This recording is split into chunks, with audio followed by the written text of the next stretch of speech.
nepavėlavom į rinkimus. Labas vakaras. Tiesioginėme Lietuvos televizijos eteryje partijų ir koalicijų dalyvaujančių Lietuvos Respublikos Seimo rinkimuose debatai. Šie debatai yra organizuojami ir finansuojami Vyriausiosios rinkimų komisijos bei Lietuvos nacionalinio radijo ir televizijos. Debatų metu visos partijos ir koalicijos turi lygias galimybės išsakyti savo idėjas. Šios laidos tema – ekonomika. Trumpai apie taisyklės. Debatai vyks 4 etapais. Kiekvieno etapo pradžioje vienai iš partijų ar koalicijų bus užduotas klausimas. Atsakymui partija turės 2 minutės. Nuskambėjus atsakymui prasidės visų partijų ir koalicijų diskusija konkrečių klausimų. Diskusijos metu pasisakymas truks neilgiau kaip 1 minutę. Klausimus kandidatams ruošia šių debatų rengėjai, pasitelkę atitinkamų sričių specialistus. Konkrečius klausimus, kurie bus užduoti laidoje, žino tik šių debatų vedėjas. LRT studijoje susirinkusi publika atstovauja politinės partijas ir koalicijas. Studijos auditorija debatų metu elgiasi tyliai, nei švilpia, nei ploja, nei kitaip triukšmauja. Na, žinoma, išskyrus šį momentą, kai aš pristatau debatų dalyvius. Naglis Puteikis, antikorupcinė Naglio Puteikio ir Kristupo Krivicko koalicija. Sąrašo numeris 14. Aušra Maldeikienė, politinė partija Lietuvos sąrašas. Sąrašo numeris 13. Jonas Varkala, politinė partija Drąsos kelias. Sąrašo numeris 9. Čia ne visai neblogai atrodo. Rolandas Paulauskas, Lietuvos liaudės partija. Sąrašo numeris 10. Taigi, taisyklės aiškios, kandidatai taip pat pristatyti, galime pradėti diskusiją. Pradėsime nuo Naglio Puteikio. Paaiškinsiu, kad tvarka, kuria vyksta klausimai ir atsakymai. Pirmasis klausimas užduodamas taip pat burtų keliu. Burtai buvo ištraukti prieš laidą. Taigi, ponia Puteiki, ar Lietuvoje pajamų nelygybės problema yra didelė? Jei taip, ką darysite, kad ją sumažintumėte? Ne tas žodis, kokia didelė, ir pajamų nelygybė yra pagrindinė emigracijos priežastis, taip mano mūsų koalicija. Ir mes siūlome šitai emigracijos priežasčiai panaikinti, mes siūlome vokišką modelį, kurio esmė yra tokia, kad kiekviena šeimos sudėtinė dalis, ar tai būtų tėvai, ar tai vaikai, ar seneliai, ar būtų vienišas žmogus, kad jisai gautų neapmokestinamų pajamų per mėnesį tiek, kiek skelbia statistikos departamentas, reikalinga minimaliosiom išlaidom. Tai yra būstui, maistui, šiek tiek benzino, šiek tiek kultūros. Tai šitas punktas yra pagrindinis, mes to sieksim ir šiuo metu statistikos departamentos skelbiamas vidurkis vienam žmogui, tai reiškia ir mažam vaikui, ir seneliui, ir vaikui, ir mamai, ir tėčiui yra apie 470 eurų. Prie ko čia pajamų nelygybė? Jūs sutaupėte daugiau nei minutę. Manai, tie skurdžiai galvoja apie pajamų nelygybę, jie galvoja tai yra viena didžiausių Lietuvos ekonominių problemų pagal visų tarptautinių organizacijų vertinimus. Atskirą tyrimą netgi padarė Tarptautinis valiutos fondas, kuris šiaip jau neverkė dėl nelygybės. Dėl šito mes esame 4. nuo galo Europos Sąjungoje po Bulgarijos, Estijos ir Latvijos. Ir mūsų pajamų nelygybė yra iš tikrųjų tai, kas griauna ir galimybės žmonėm ir politinę visą struktūrą griauna. Ką reikėtų daryti ir kaip reikėtų keisti? Iš tikrųjų, reikia žiūrėti, kad vis dėlto mūsų išlaidos socialiniam sferai yra nepaprastai mažos ir mes jas dar nuolat mažiname. Per pastarosius 4 metus ekonomika išaugo ir, pavyzdžiui, biudžeto pajamos išaugo ryškiai ir išlaidos 14%, išlaidos šeimoms, kurios augina vaikus, sumažėjo 17%. Tai yra viena tokia skylė. Kitas dalykas, be abejo, mūsų mokesčių sistema yra orientuota į tai, kad didesnę dalį mokesčių sumoka, tai yra darbo pajamos, samdomo darbo pajamos, plus PVM-as. Taip? Ir nors tai yra europietiška tradicija, reikėtų mokesčius darbo pusėje progresyvumą didinti ir taip pat visiškai natūralu, kad reikia didinti ir kapitalo mokesčius, ir ypatingai turto mokesčius. Ponas Paulauskas. Na, aš negaliu neprisiminti, kad mes esam 25 metai po nepriklausomybės paskelbimo. Ir tai, ką mes šiandieną turim, tai yra 2 partijų darbo rezultatas. Socialdemokratai ir konservatoriai. Tik jų premjerai buvo per šitą laiko, tai tik jų žmonės buvo premjerais. Prie jų prisijungdavo viena kita nedidelė partija, šituose rinkimuose tokia partija bus aiškiai matosi valstiečiai. Tai suprantat, neanalizuojant priežasčių, kodėl per 25 metus mes pasidarėm paskutinėje Europoje, kodėl pas mus tokia emigracija, tai reikia pradėti, gaila, kad jų nėra. Kaip ir visi likusiai. O jie susitarė, 5 sesės, susitarė diskutuoti tarpusavį, kaip tik tie, kurie atsakingi už šitą ketvirtį amžiaus, atsisako diskutuoti su mumis, kolegos, ar ne? Taip, kad kai jūs sakot, kad lygios sąlygos, tai ne visai. Norėtųsi jiems užduoti. Aš turiu omeny techniškai. Aš suprantu, taip. Techniškai lygios. Ir žinot, pabaigai aš taip pasakysiu, kreipdamasis į žiūrovus. Jūs vakar matėte jų debatus, jie nepasikeis. Pasikeisti gali tik jūsų balsavimas. Ponas Varkala. Aš manau, matot, kad tų mokesčių reikėtų ir progresinių, ir turto mokesčių, ir taip toliau. Bet manyčiau, kad valstybė turėtų apskritai vesti atsakingesnę politiką ir atsakingiau leisti mokesčius. Nes aš susitikau su žmonėmis iš Suvalkijos lygumų, iš pono premjero valdų ir, sako, emigruoja karvės į Lenkiją. Tai matot, kas bus su tai žmonėmis, kada jų infrastruktūra, kurią taip sunkiai kūrė, pasirodys nereikalinga ir atiduoti kreditus, reiks parduoti galbūt paskutinius traktorius dėl kažkokių tai dalykų, kad mūsų pienas jau pasaulio rinkoje kaip ir nereikalingas. Ir tie rajonai iš viso neturi jokios pramonės ir manau, kad ne tik nelygybė, bet ir kraštutinis skurdas, nusivylimas, nes mano parapijoje kadaise perestroikos laikais procentas parapijos pasikorė, tai ne tik ekonomika, bet matot, man baisu šiandien tokie dalykai. Naglis Puteikis, prašau. Kristupas Krivickas papildytų. Sveiki, aš, kadangi atstovauju antikorupciniai koalicijai ir mūsų pagrindinis tikslas yra kova su politinė korupcija, tai atliepdamas į jūsų užduotą temą, tai yra socialinė atskirtis, aš galiu pasakyti, kad žmonės piktina ne tik tai, kad jie turi mažas pajamas, bet dar kai jie mato tokius pavyzdžius auksinių šaukštų, tai dar labiau juos žeidžia ir dar labiau pabrėžia tą socialinės atskirties dydį ir baisumą, todėl kad tie, kurie prieina prie politinės korupcijos galimybių, jie lobsta, o skurdo lygis Lietuvoje išaugo. Tai aš dar norėsiu paskui šiek tiek grįžti. Mes atsinešėme kol kas vieninteliai išdrįsę paduoti į teismą Lietuvos Respublikos vyriausybę ir premjerą Algirdą Butkevičių. Mano rankose skundas, jis buvo prieš porą dienų įteiktas Vilniaus apygardos administraciniam teismui. Būtent dėl išaugusių kainų, kurios irgi lemia tai, kad žmonės tą socialinę atskirtį kiekvienas savo piniginiai jaučia vis labiau, jiem nebeužtenka galo su galu sudurti. Ir mes reikalausim atsakomybės, nes eina kalba apie asmeninę atsakomybę. Tai štai tas kelias, teisinis kelias, duodant į teismą. Laikas, ponia Krivickai. Po to galėsite pratęsti. Primenu klausimą, ar Lietuvoje pajamų nelygybės problema yra didelė. Jei taip, ką darysite, kad ją sumažintumėte, ponas Paulauskas, po to ponia Maldeikienė. Ta, ką mes matėm vakar ir iš dalies užvakar panašioj laidoj, tai yra tipiškas politinės korupcijos pavyzdys. Politikai žada tai, ko padaryti negalės. Ir dabar aš kalbu labai rimtai, galbūt ne visi žiūrovų supras, bet specialistai supras. Žiūrėkit, vakar kalbėjo iš esmės tie, kurie valdo, ar ne, premjeras, vyriausybė ir būsima vyriausybė. Jie nepasakė, kad Lietuva nebeturi pagrindinių instrumentų įtakojančių ekonomiką. Mes nebeturim savo pinigų, mes nebeturim savo banko, mes negalim nustatyti muitų, o be šitų instrumentų tu pavirsti į savivaldybę. Tai jau yra nebe valstybė, o savivaldybė. Va žiūrėkit, pavyzdžiui, Norvegija dabar devalvavo savo pinigą, išsprendė tam tikras problemas. Graikija savo pinigo nebeturi.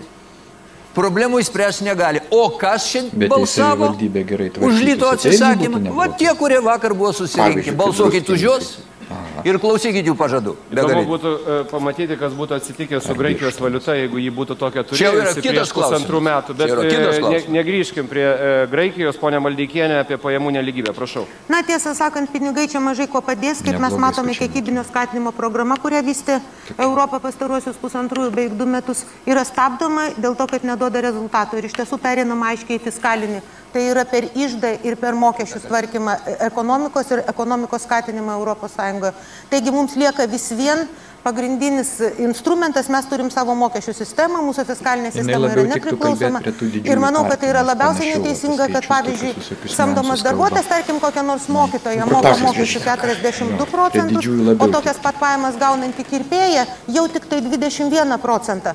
Ir tas yra iš tikrųjų nepaprastai juokingas. Skaičiais galiu pasakyti, kad pavyzdžiui, jeigu uždirba kažkas 1000 eurų, tai jeigu tai yra mokytojas, dėstytojas ar bet kuris samdomas darbuotojas, jo mokesčiai sudarys 726 su truputėlį euro. Jeigu 1000 eurų uždirbs kirpėja, kurį kerpa mokytojai, jie bus 3,6 karto mažesni, tik tai 199 eurai. Ir labai dažnai, menininkai, kurie dažnai skundžiasi, irgi mokės gerokai. O jeigu dividendai, tai tik tai 150 eurų. Naglis Puteikis. Žmonės psichologiškai žlugdo milžiniški skirtumai tarp atlyginimų ir tarp pensijų. Paimkim mokytoją su 4 vaikais, vidutinė pensija 200 eurų. Ir imkime teisėją, prieš tai dirbusi Vidaus reikalų ministerijoje, po to konstituciniam teisme, jo pensija yra 2800 eurų. Tai yra 20 kartų skirtumas, tas pats valstybės tarnyboje. 10. Atsiprašau, 10, jo, bet jeigu jums minimalią pensiją, tai 20 kartų. Tai tokių skirtumų Europoje nėra. Ir žmonės tai visiškai gniuždo, sukelia neteisingumą jausmą, tai didina emigraciją, tai iš esmės paralyžuoja žmogaus norą dirbti.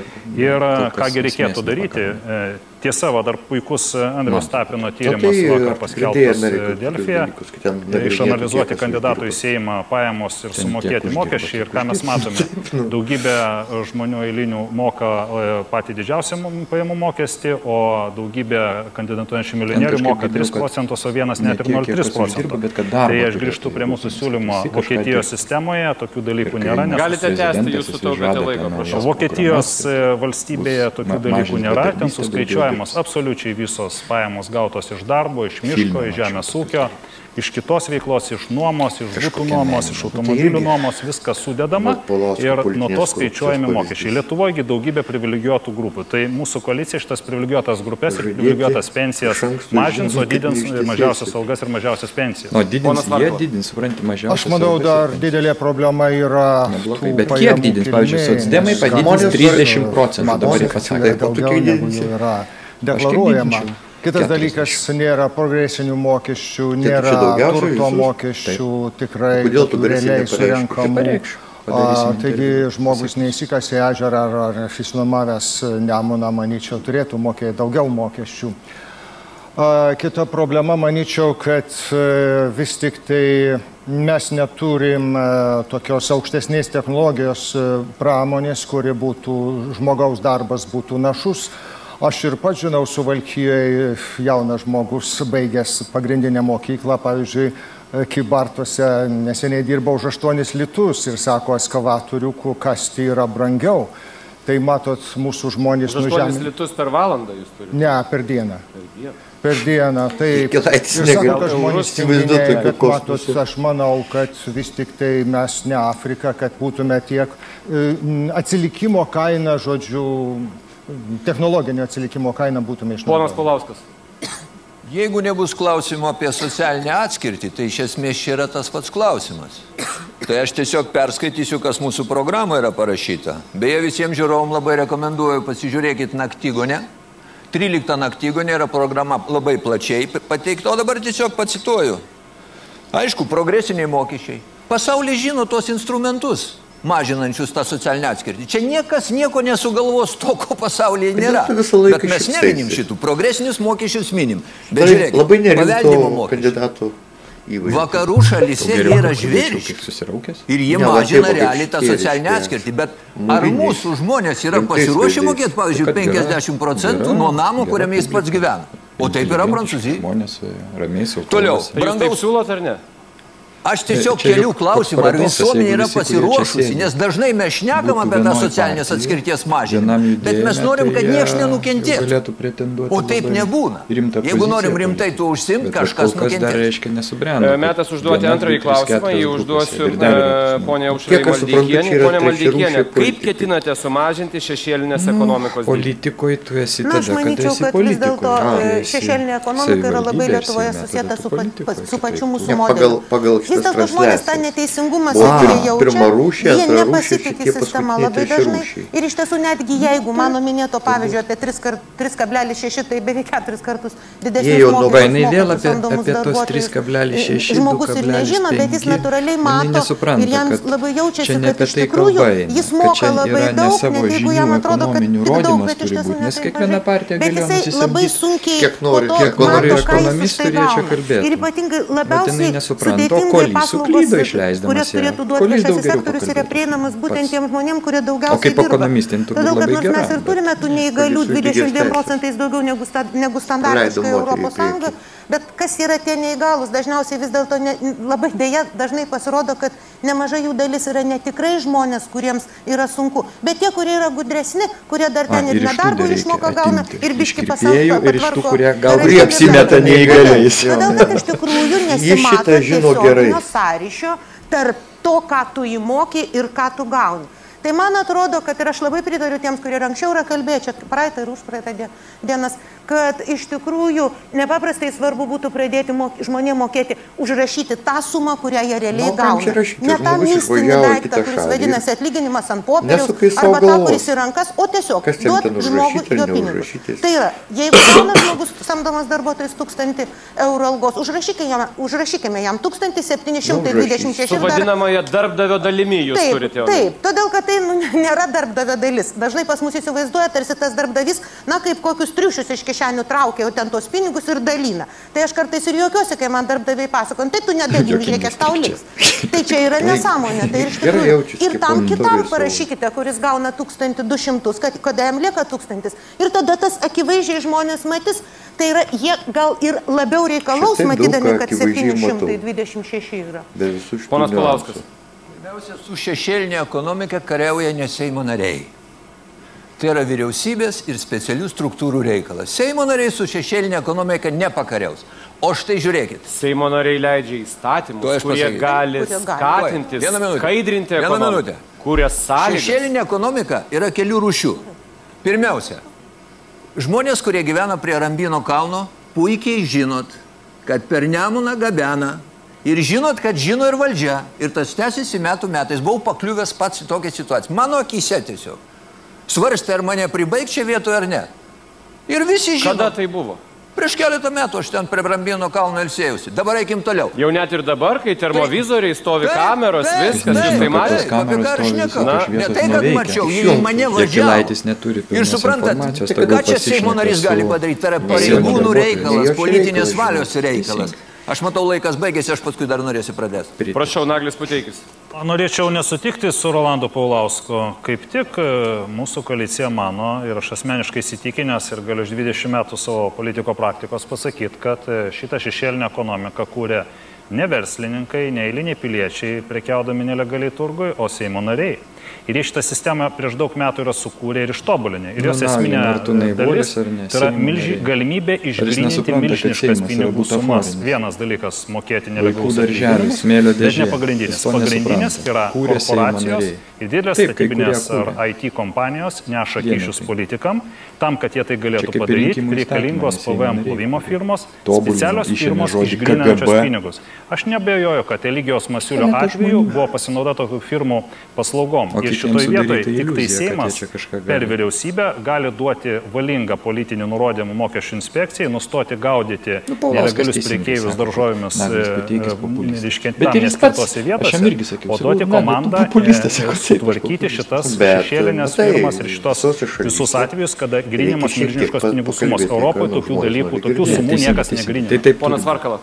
Populizmo dozė, sveika dozė. Skaitimai turėtų būti skaidrus, turėtų atsiskaityti žmonės nedidelės palyginti sumas elektroniniu būdu. Kitas dalykas, popiežius Jonas Paulius II sakė, kur trūksta teisingumo, trūksta ir duonos, bet manau, kad neteisingumas prasidėjo politinė korupcija jau valstybės aušroje, kai būtų pradėta kilnoti žemė, kai atsirado įstatymai ne visiems, kai startas buvo nevienodas ir kur koncentruojasi pinigai, ten koncentruojasi valdžia ir nusikaltėliai labai nesunkiai nueina eina į šešėlį, nes su antrankiais atveda, o paskui su ovacijom išlydi kartais ir lyg tai nusikaltėliai, o čia pat pasirodo jau nenusikaltėliai, jau kažkur školino ar ką nors ir atrodo labai visiškais būdais įsiteisina, tai aš manyčiau, kad yra sisteminis dalykas ir jų tai vis tik tai laimina aukščiausia valdžia.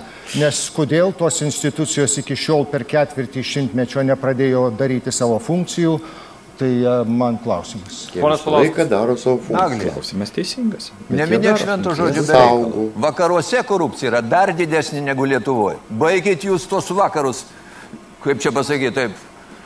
Ten yra milžiniška korupcija ir dar yra tokių rūšių, kurių Lietuvoje dar ilgai reikės laukti. Bet apie vieną lietuvišką korupcijos rūšį aš perdodu Audriui Nakui. Po to replikuosiu. Vilniaus apygardų, mūsų vienos iš apygardų kandidatas. Verkių apygardų. Iš tikrųjų, labai blogai yra šešėlinė ekonomika, tą mes visi žinom ir su šešėliu reikia kovoti. Bet yra daug blogiau, kai valstybės milijardai įsisavinami legaliai ir skaidriai. Tai yra viešieji pirkimai. Duosiu tik tai nedidelį skaičių, kuris parodys viską. Per metus virš 4 milijardų per viešuosius pirkimus perėmė. Viešųjų pirkimų tarnyba patikrina tik tai 2-3 procentus. Visų pirkimų, iš tų 2-3 procentų, virš 80% būna su pažeidimais. Viešosios tos tarnybos biudžetas yra 2-3 milijonai eurų. Tai tiek, kiek nors vienas nelabai didelis viešasis pirkimas kainuoja. Kitaip tariant, pakalbėkime apie skaidrėją ekonomiką, per kurią netenka ligoninės pinigų, mokyklos pinigų, keliai pinigų, tas pats visuomeninis transliuotojas pinigų. Laikas, Naglis Puteikis, prašau. Laikas, bėga laikas. Oi, minutė bus, oi. Taip pat sodina ir verslininkus už tokius dalykus, kaip dabar MG Baltic koncernas nešioja grynus pinigus. Taip, kitą savaitę skaidri politika privalo padaryti parlamentų valia, sodinti tos politikus ir bendra visuomenės nuomonės ir teisėjų teismų praktika. Pats svarbiausias vis dėlto dalykas, kad tikrai, pavyzdžiui, kokiais Skandinavų ir Vokietijai tokios grynos pinigų sumas nevaikšto. Noriu duoti Kristupui Krivickui.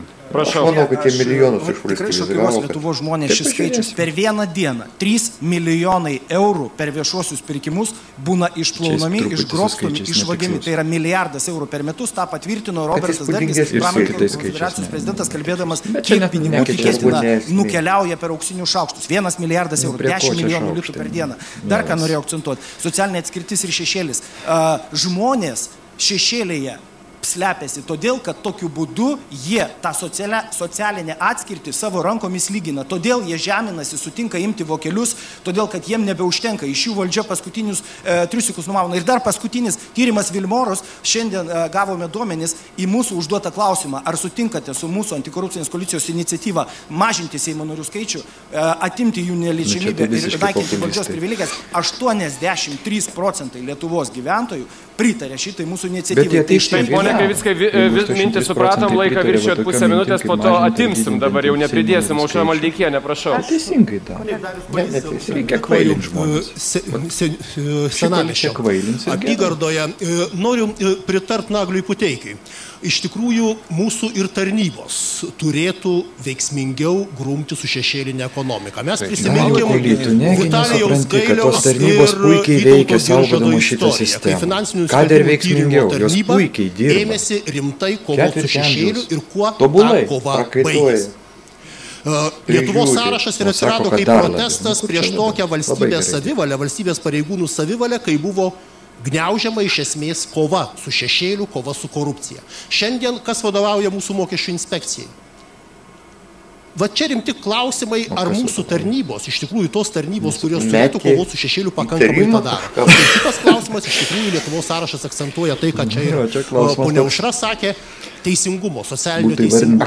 Kai mokytojas priverstas ir kontrabandinės cigaretės nes neišgyvena, tai yra demoralizavimas ir mūsų visuomenės ir iš tikrųjų yra labai skaudus padariniai bendrai visuomenės sąlyčiai. Mes turim siekti socialinio teisingumo ir taip irgi padėti šiais žmonėms iš šešėlio. Bet kodėl niekas neklauso tada ir neįgyvendina ekonomikos rūšys. Yra tokias rūšys, pavyzdžiui, narkotikų prekyba.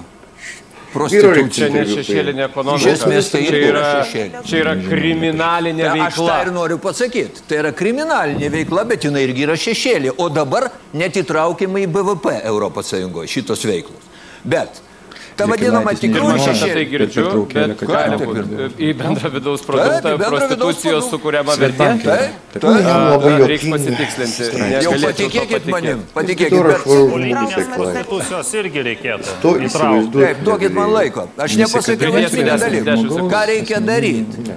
Yra mokesčių slėpimas ir tie vokeliai. Seniai tarnauja valdžiai. Tai be abejo yra vienas dalykas, bet yra tokių smulkių įmonių, kurių mokesčių našta. Aš tarnauju KGB. Kad jie nepadeda. Negalima prisipažinti. Tai jau čia reikia mokesčiai spręsti, mažų įmonių apmokestinimų, sudarimo jiems tam tikrų lengvatinių sąlygų, kad jie išgyventų. Nes jie norėdami išgyventi kitą kartą turi nori, nenori tos mokesčius. Bet paklausom turtingų žmonių. Aš tik norėjau sureaguoti, kad matot, jeigu mokytojas rūko, tai kiek jis padaro nuostolio, nes mūsų daug jaunimo, žinot, išmirs ir tam tikras šešėlis ir šitą pramonę labai klesti. Aš tada pats Pakonį būdamas kviečiau surinkti pakučius ir rasti tuos išmestus, kiek yra iš vietinės pramonės. Ir man, žinot, tas šešėlis ne tai, kad jis padaro nuostolį ten finansais, bet jis kiek nušluoja žmonių gyvybių, nes, žinot, pasižiūrėdama mokykloje, kaip 15 metų vaikai jau drūčiai prasirūkė, tai tas šešėlis atneša šešėlio vietą, tas smarkiai pralauks. Yra šešėlis, bet jos dar galbūt kur tas šešėlis, kur jis matau elektroninės cigaretės, kažkur atvežtas jaunuoliai tenais rūko. Tai matot, ne tik šešėlis, bet man turėtų būti tu atsistoji prie savo, tu savo šešėlį nematai, tu pasisukris, pasisukai. Supranti, tu kaip nesisukai, tu jo nepamatysi. Baigėsi, dabar trumpa pertraukėlė, nesiskrenda nuo tavęs. Pratęsime debatus, likite su Lietuvos televizija. Tai sakau, tu matai šešėlį. Prieki savęs. Taip, tik tuo atveju. Reikia, kad už tavo nugaros šviestų kas nors. Iš tiesų taip ir yra. Man čia per sudėtinga. Taigi mes grįžtame į studiją, kur diskutuojame su kandidatais į Seimo narius. Šių debatų tema – ekonomika. Ir metas užduoti trečiąjį klausimą, į kurį atsakys Jonas Varkala, politinės partijos Drąsos kelias, atstovas, sąrašo numeris 9. Taigi, ponia Varkala, kaip keisite mokesčių sistemą? Aš esu, kaip sakant, mėginęs keisti tą sistemą, pateikęs progresinių mokesčių projektą. Nustebau, kad ir SISO toks projektas buvo atmestas.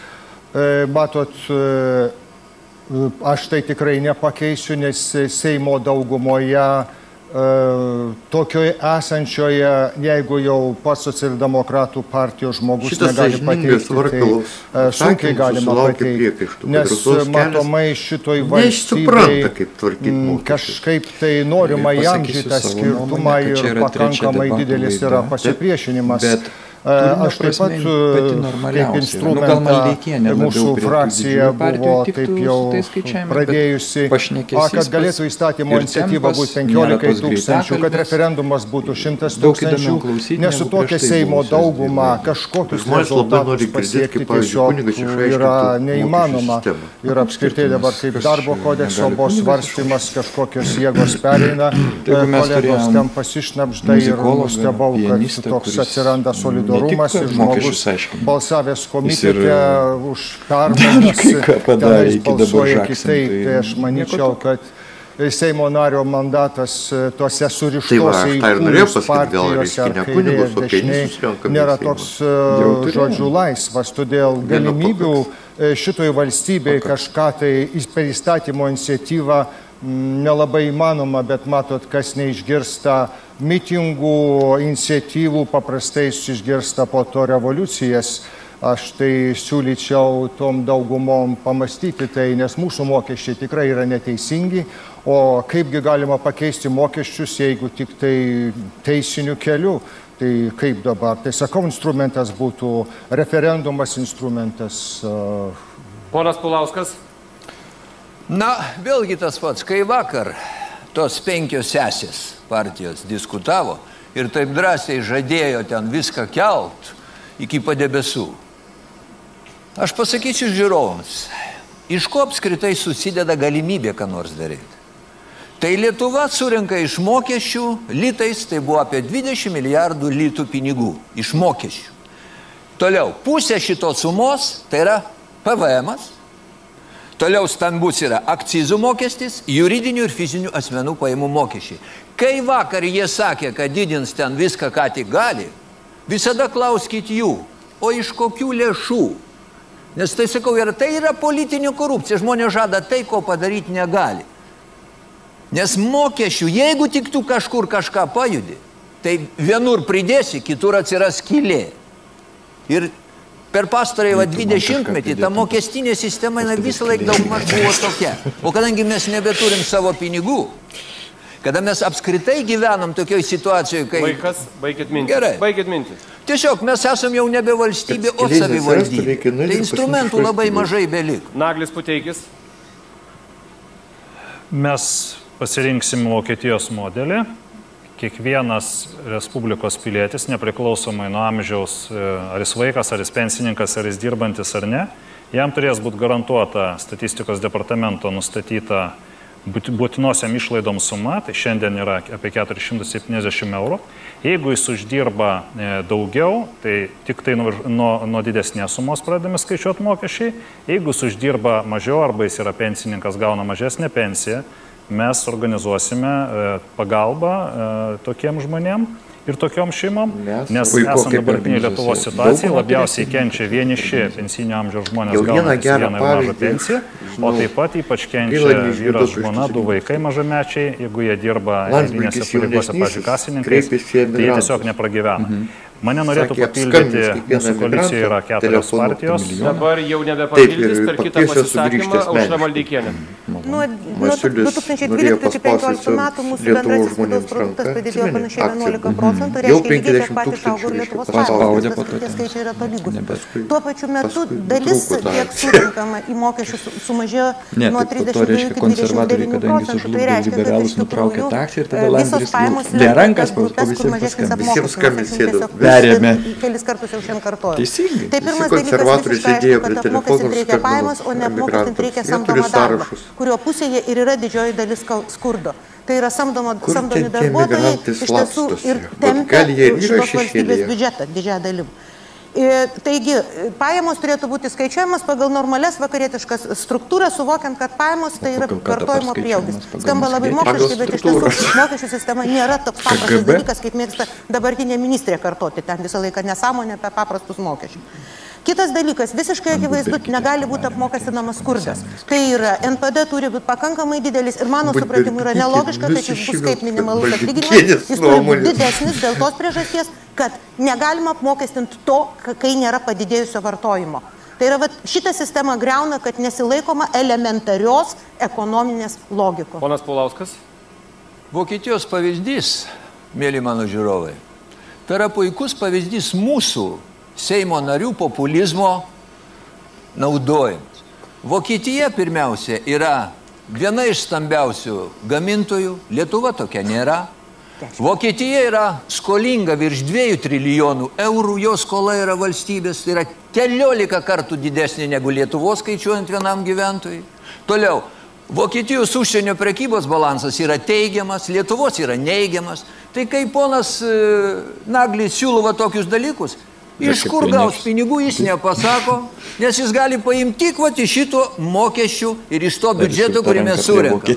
O žmonėm, kad tai labai gražu klausyti, tai aš irgi mokėčiau tai pasakyti. Jeigu jau mes pradėsim svaidytis tuo, ko žmonės nori girdėti, tai jau būkit ramus, mes irgi mokėsim pasakyti tai, ką nori visi girdėti.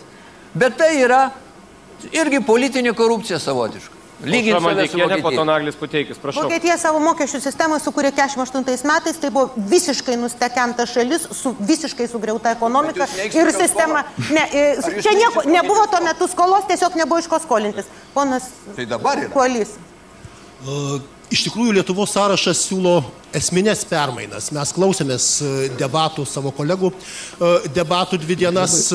Mes siūlom keisti, ką ir ponia Aušra čia sakė, keisti patį ekonomikos modelį. Neoliberalų į modelį, kuris įvarė į skurdą didelę dalį visuomenės. Mes siūlom keisti socialinės rinkos modelių.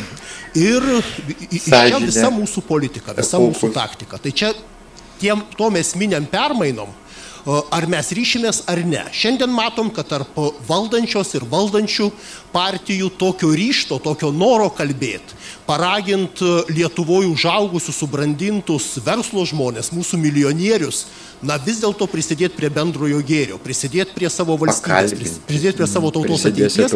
Šito viešo raginimo mes kol kas neišgirdome. Bendrai gėrį Niekam nesuprantu Paulausko neapykantos Vokietijos politikam. Jie nuo Lietuvos politikų skiriasi būtent tuo, kad jie rūpinasi konkrečių žmogum ir iš Vokietijos dėl to niekas nebėga. O mūsų politikai rūpinasi schemomis, mūsų politikai rūpinasi schemomis kaip praturtėti ir abstrakčiomis teorijomis apie kažkokią ekonomiką.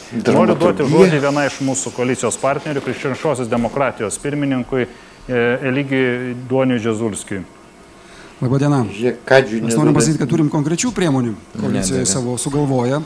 Tarkime, jokių mokesčių nuo minimalios algos. Iš kur paimsim lėšas, jau nekartą buvo sakyta. Korupcijos šešėlį sukasi milijardai litų.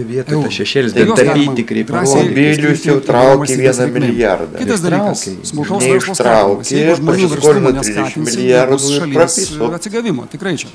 Tai imkime apskaitą paprastą finansinę. Ar galite pati finansų apskaita galioti tokiai milžinė kaip Vilniaus prekybai ir paprastai kepyklėliai, Kauno ir Vilniaus? Tai leiskim tai kepyklėliai padirbti metus laiko, nelūpdami mokesčių, nereikalaudami iš anksto mokėjimo PVM.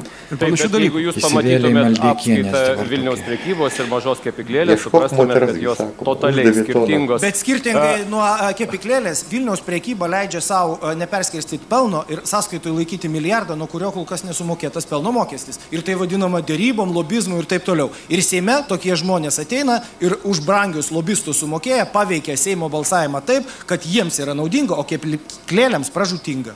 30 sekundžių sunaudojate, prašau, ponas Paulauskas.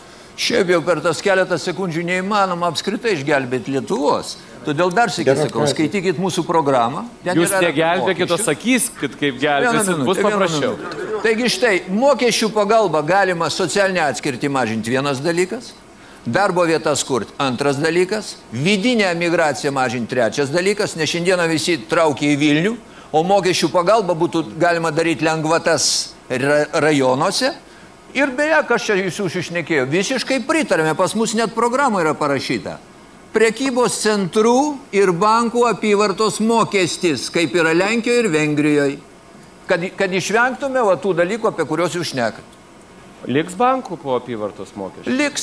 Liks. O kodėl jie Vengrijoje liko?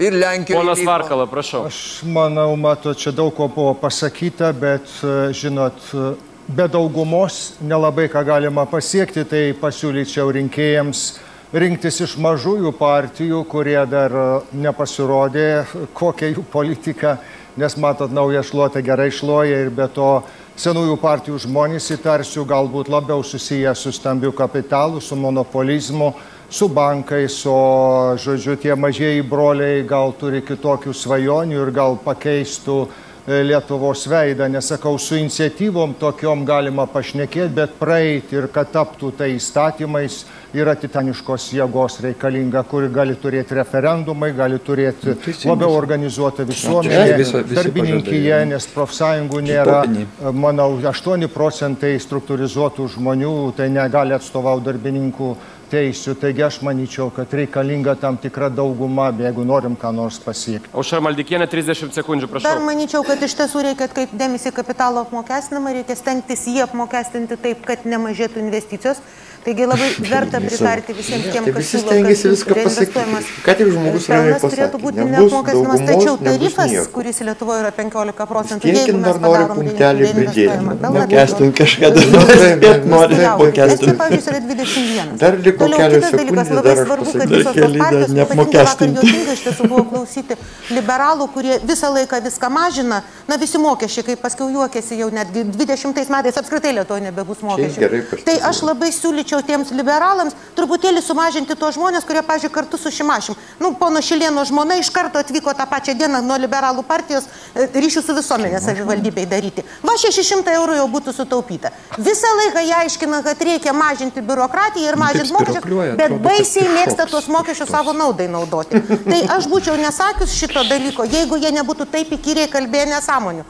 Nepamirškime, kad iš tų mokesčių moka viešasis sektorius.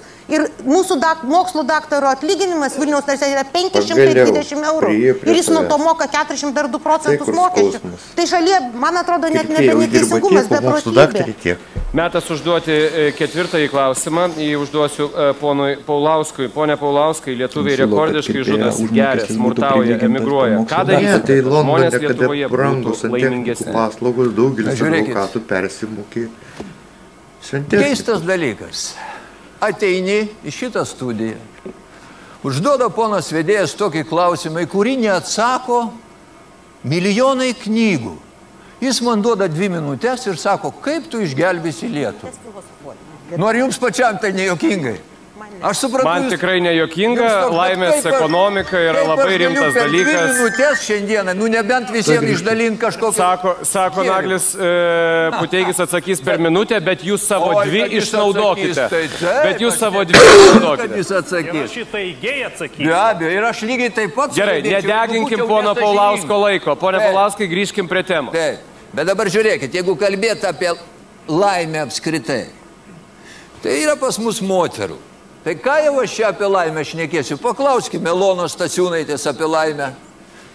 Elona, emigrantė, 14 metų, Anglija, Prancūzija, Vokietija, Norvegija, Švedija. Laimė būtų tai, jeigu visi Lietuvos piliečiai ir Lietuvos pabėgėliai, kurių yra milijonas, suprastų ir suvoktume visi, kad šeimininko teisę mes turim tik čia ir niekur kitur. Ir nei vokiečių sistema, nei norvegų, nei švedų mums netinka. Ir reikia didžiuotis, kad mes lietuviai ir mokam labai retą ir seną kalbą. Man tai būtų laimė ir mano šeimai. Sutaupėte 30 sekundžių, po to pridėsiu. Dar ponas Nagas, prašau. Jo, man mažokai 30 sekundžių, bet aš pasakysiu taip. Kiekvieni rinkimai ir tie debatai, ir pirmieji stebėjau, ir antrieji, ir šiandien apie mokesčius ir ekonomiką visi daug labai gerų dalykų pasako. Bet esmės tai absoliučiai nekeičia. Juk tie viešieji pirkimai apie tuos milijardus, kur kalbėjau, jie juk nepaskęsta kažkur betone ar pelkiai. Jie nusėda konkrečių žmonių kišenėse.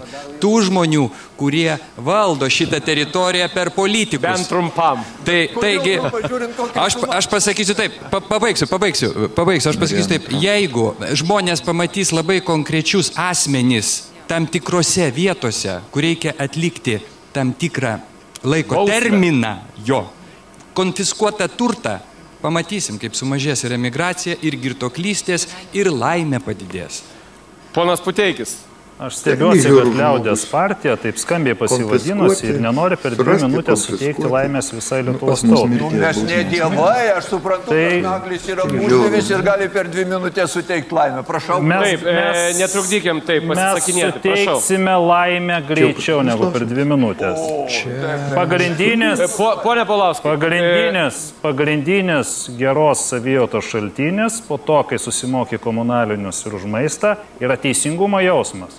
Kai prokurorai nesugeba per pusę metų užklausti Vokietijos firmos, tai kiek kainavo, reiškia, ar jūs leidot naudoti etiketės ant auksinių šakučių.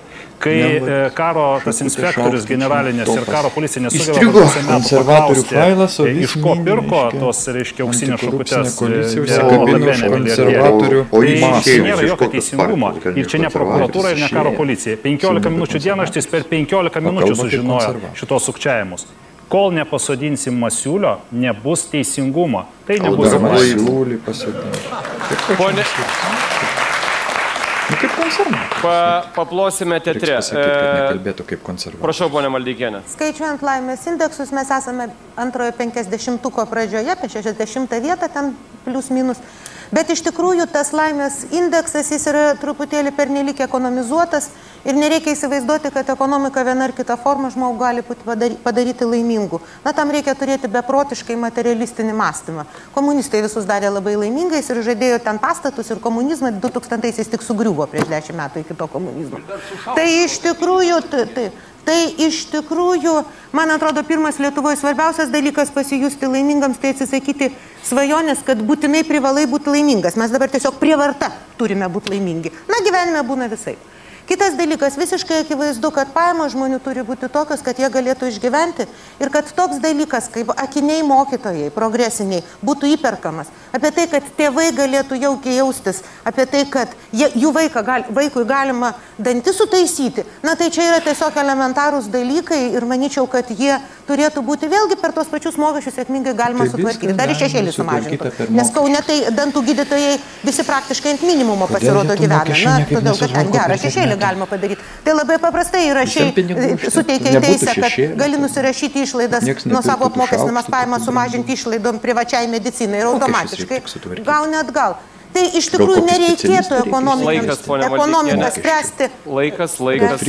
Ponas Varkala. Aš manau, galima padaryti per kelias minutės žmogų laimingą, bet trumpai užrūkus kanapių, krokodilo susileidus.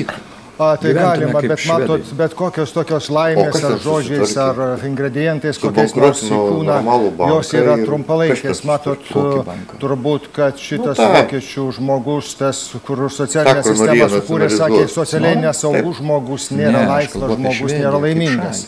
Bet manau, kad jisai ne visiškai teisus. Aš sakyčiau, Frankl koncepcija, žmogus, kuris neturi prasmės, negali būti laimingas. Aš turėjau pokalbius kadaise ir su narkotikų įkritę žmonės, kurie jautėsi, sakė, va dabar aš nusižudau.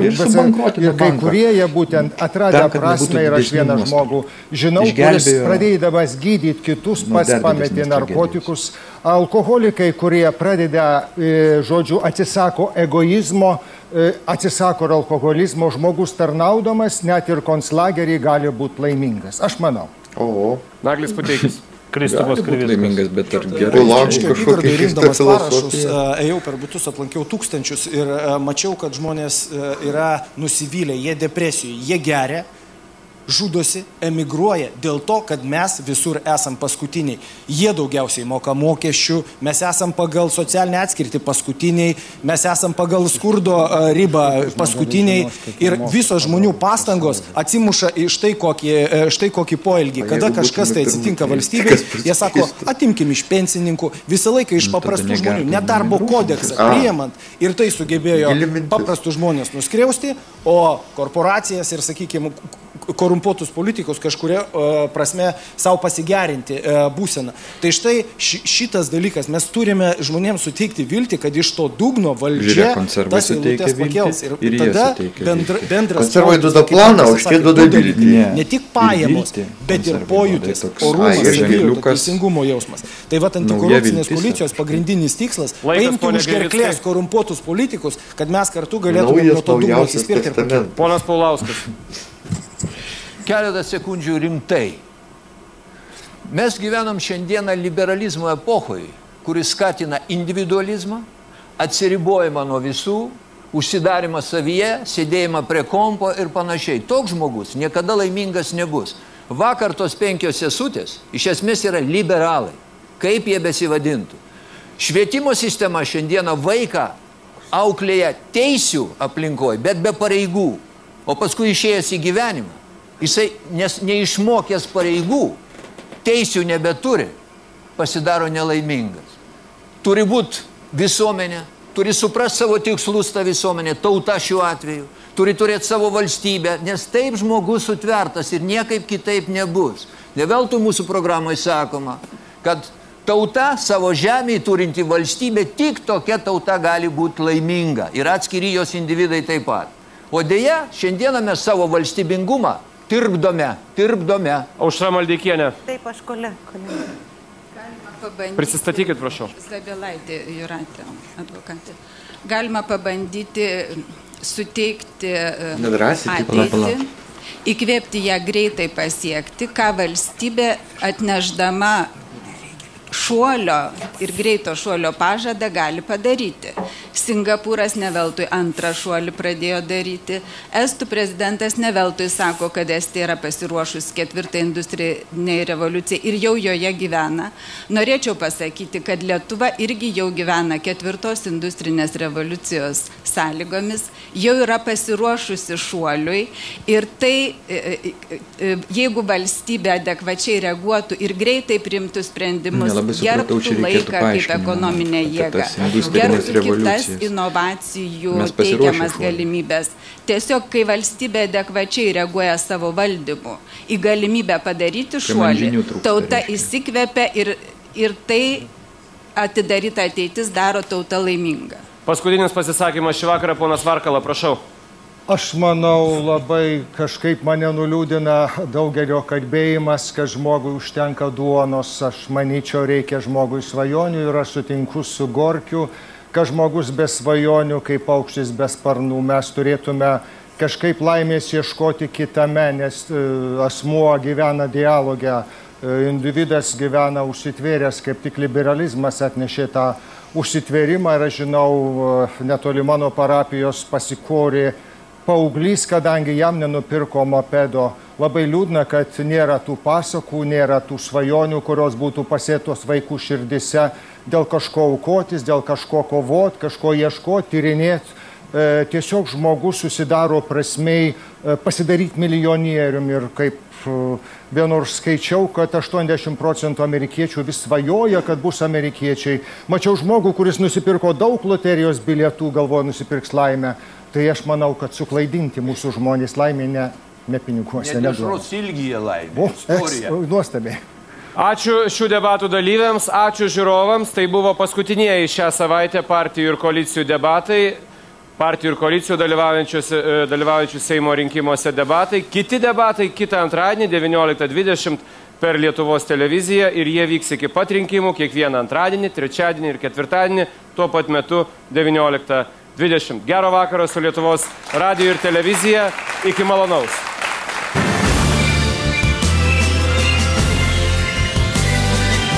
Thank you.